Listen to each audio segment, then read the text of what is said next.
फरायसा आफादा मोनसे थांखि फोसावदों थांनाय 15 फेब्रुवारियाव गुवाहाटी इउनिभार्सिटियाव जेब्ला दुलाराय बर' फरायसा आफादनि फाउन्डेसन डेखौ फालिनाय जायो बै समाव दुलाराय बर' फरायसा आफादा सिगांनि गुनगोनां सोलोंथाइखौ मडिफाइ खालामफिननानै मिशन स्किल आरो क्वालिटी एडुकेशन बे मोनसे नाम दोननानै मोनसेबाव मिशनखौ फोसावदों जे आदब आरो गुनगोनां सोलोंथाइ आरो बे आदब आरो गुनगोनां सोलोंथाइनि दिनै बे मोनसे हाबाफारि लानाय जादों जे मोनफ्रोमबो फरायसालिफोरखौ जोंनि आसामाव जेसेबांखिनि फरायसालि दङ गासैबो फरायसालिखौ साब सिखोन खालामनाय साखोन सिखोन खालामनाय आरो फरायसालिफोरनि रुमफोरखौ बा बायजोआव थानाय थासारिखौ जाहाथे सेनिटाइज खालामनाय बिनि थाखाय दुलाराय बर' फरायसा आफादनिफ्राय मोनफ्रोमबो जिल्ला मोनफ्रोमबो आनसलिकआव बिथोन हरनाय जादों आरो बे दुलाराय बर' फरायसा आफादनि बिथोन बायदियैनो साफ्रोमबो मावथिफारिया बिथांमोना जिल्ला आनसलिक एबा इउनिट गासैबो मावथिफारिया बिथांमोना दिनैनि बे सेम तारिखआवनो बा सेम समावनो गासैबो जिल्ला गासैबो आनसलिक गासैबो इउनिटआ बे साखोन सिखोन खालामनाय हाबाफारिखौ लादों आरो बेबायदिनो गासैबो जायगायाव जोंनि दुलाराय बर' फरायसा आफादनि मावथिफारिया बिथांमोना बाहागो लाहैदों आरो जिल्ला आफादनि मावथिफारिया बिथांमोना बाहागो लादों आरो बिदिनो साफ्रोमबो मानसिफोरनि बा साफ्रोमबो बिबानगिरिनि मददजों दिनैनि बे हाबाफारिखौ लानाय जादों आरो बे गुनगोनां आदब आरो गुनगोनां सोलोंथाइनि दिनैनि बे साखोन सिखोन खालामनाय मोनसे आयदा जाहाथे फरायसा लोगो बिथांमोना जाहाथे सिगाङाव जिबायसा क्लास जादोंमोन दा क्लास जाबाय थानाय समाव जिबायसा फरायसालिनि थासारिया मोजांमोन फरायसालिया जिबायसा साखोन सिखोन जाना दङमोन फरायसालिनि क्लासरुमा जिबायसा साखोन सिखोन साफ सिखोन बा निट एन्ड क्लिन थासारियाव दङमोन जाहाथे बिथांमोना फिन खनसे स्कुल बा क्लास जानायनि उनाव जेब्ला क्लासाव फैयो अब्ला बिथांमोना जाहाथे सिगांनि मोनसे थासारिखौ मोनो आरो बै थासारिखौ नोजोर होनानै दुलाराय बर' फरायसा आफादा बे हाबाफारि जायो दा बेयाव खुनु मिडियामनि बाथ्रा गैया दा फरायसालि नालाय गुबुन मिडियामाव जोंनि बर' फरायसाफोरा फरायो बेखायनो जाहाथे गुबुन हारिनि बा गुबुन मिडियामनि मानसिफोराबो जाहाथे मोनसा मोनसि मोनलाया बेनि थाखायनो अल आसामाव जेसेबांखिनि फरायसालि दङ बे गासैबो फरायसालिफोरखौ साखोन सिखोन खालामनाय बे सप्ता मोनसेनि हाबाफारिखौ मोनफ्रोमबो जिल्ला आनसलिक आरो इउनिटआव बिथोन हरनाय जादों आरो बे लेखायै सप्तासेनि खामानिखौ दिनैनिफ्राय जागायनाय जागोन आरो फैबाय थानाय समाव नोंथांमोनखौ बयखौबो बेबायसा दुलाराय बर' फरायसा आफादा बिथोन हरनाय खामानियाव बा बिथोन हरनाय जिखिनि खामानि दङ बेफोरखौ मावफुंनायाव नोंथांमोना मदद होगोन होननानै आं आसा फारिबाय आरो दिनैनि जे खामानि दङ बा जि साखोन सिखोन खालामनाय खामानि बेयाव जाहाथे रावबो मेङालासिनो गोसो होनानै जाहाथे बयबो फुर्ति खामानिखौ मावगोन आं बेखौ मिजिंथिबाय आरो दिनैनि बे हाबाफारियाव जाय बिथांमोना बा वेल विजार बिथांमोना फैनानै जोंखौ बा दतमा आनसलिकनि बिथोन बायसाय बा दतमा आनसलिकनि लिंनाय बायदि फैनानै मदद होफैदों बा एडभाइस होफैदों बयनिसिमबो साबायखर बावनानै आंनि बिबुंथिखौ एसेयावनो फोजोबबाय गोजोन्थों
सारनिसिम रोजा रोजा साबायखर थाबाय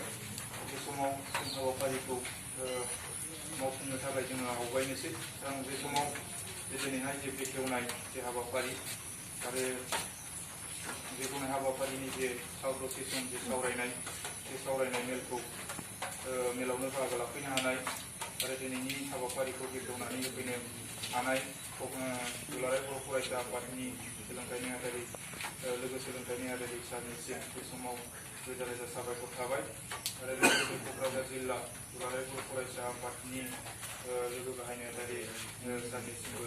बे हाबाफारियाव बाहागो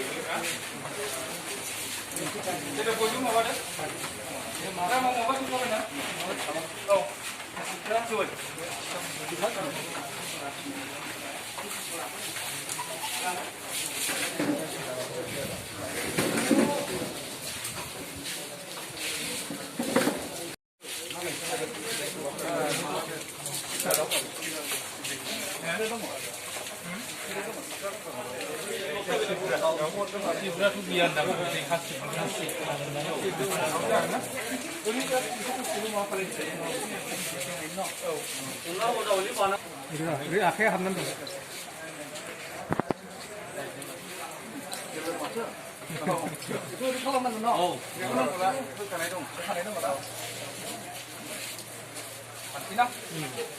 बेखौ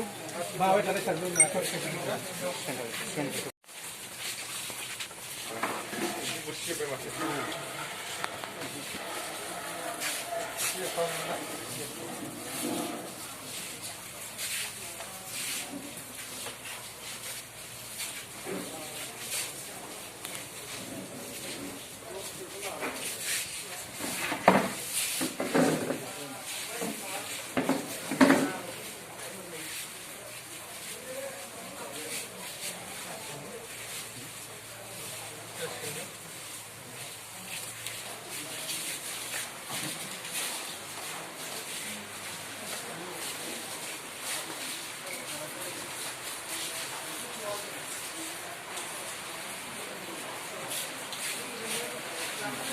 सेंग्राफोर माबा फैसा फैलालै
दुलाराय साननाङो जे भारत आरो गुन गोनां सोलोंथाइ मावफुंनाय आयदाखौ बिथांमोना फरायसालि फोसाबनो हाबाफारि बानजायो बे हाबाफारि बानजायनायनि गेजेरजों नोंथांमोना मा फोरमायनो सानो आरो बेनि उद्देश्यआ दुलाराय बर' फरायसा आफादा मोनफ्रोमबो जिल्ला आरो आनसलिकफोरखौ बिथोन हरदों जे मोनफ्रोमबो जायगायाव थानाय स्कुलफोर दङ दिनैनि कभिड-19 थासारिनि समाव बे मोनफ्रोमबो स्कुलफ्रा मा जाना दङ दिनै जायगायाव बन्द जाना दङ आरो मोनफ्रोमबो स्कुलाव क्लास जानो हायाखै आरो बै थासारियाव दिनैनि तारिखआव मोनफ्रोमबो स्कुलफ्रा क्लास मोनसे लेथ्रा थासारियाव दङ बेनिखायनो दुलाराय बर' फरायसा आफादा बिथोन हरदों जे मोनफ्रोमबो स्कुलफोरखौ गावबा गावनि जायगायाव थानाय फरायसालिफोरखौ साखोन सिखोन खालामनांगौ आरो क्लास रुमफोराव थांनानै मा सेनिटाइज खालामनांगौ बेबायसा बिथोन हरदों आरो बे बिथोन हरनाय मोनसे थांखिया जाहैबाय आदब आरो गुन गोनां सोलोंथाइनि मोनसे बे बाहागो जाहाथे फैबाय थानाय समाव जेब्ला स्कुला मोजां मोनसे थासारि जानानै खुलिफिनो आरो सिगांनि बायसा जेब्ला फरायसाफोरा फैनानै स्कुलाव क्लास खालामनो हायो फरायसालियाव फैनानै क्लास खालामनो हायो अब्ला जाहाथे बिथांमोना सिगांनि बायसा थासारिखौ बा सिगांनि बायसा साखोन सिखोन मोनसे थासारियाव फैनानै क्लास खालामनो मोनो आरो बै थांखिखौ नोजोर होनानै दुलाराय बर' फरायसा आफादा मोनफ्रोमबो जिल्ला मोनफ्रोमबो आनसलिक मोनफ्रोमबो इउनिटसिम गासैबो मावथिफारिया बिथांमोननिसिम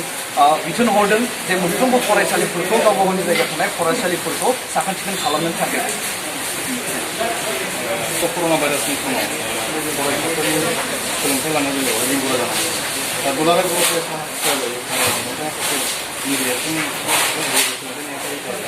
फरायसाफोरनि थाखाय माबायदि राहा लागासिनो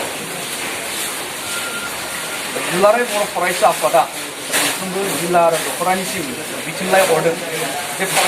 फरायसाफोरनि न'खर न'खर थांनानै मोनसे थुलुंगाखां जों लाइजाम बिथांमोना बयबो मिथिगौ जे दिनैनि तारिखाव क्लास खालामनाय एबा क्लासाव फैनानै क्लास लानाय मोनसे थासारि गैया दा बेखायनो जाहाथे बिथांमोना गावबा गावनि लेखाजों बा बिजाबजों मोनसे एटाचमेन्टआव थाबाय थानो हायो दा थासारिया जिखिनि थिना जाहाथे फरायनायखौ जों फरायनांगोन आरो बे हिसाबै दुलाराय बर' फरायसा आफादनिफ्राय बिथोन हरनाय जादों जे क्लास जायाब्लाबो बा अनलाइन क्लासानो जा बा फर्मेलि क्लास लानो मोनायानो जा नाथाय लेखाफोरा बिथांमोननियाव फरायसाफोरनियाव दङ जाहाथे बै लेखाफोरखौ जाहाथे बिथांमोना गोसो गुदुं जानानै फरायनो हायो बेनि थाखाय दुलाराय बर' फरायसा आफादनिफ्राय बिथोन हरनाय जादों आरो माखासे जायगायाव थासारिफोरखौ नायनानै बिथांमोनखौ गावबा गावनि गामियावनो थानाय जिखिनि फोरोंगिरि दङ जिखिनि गोरों गोरा BA MA बा BSc फरायनाय दङ बैफोर मानसिफोरखौ लानानै फरायसाफोरखौ लानानै फोरोंनाय मोनसे बेब'स्थाखौ जोंनिफ्राय खालामहरनाय जादों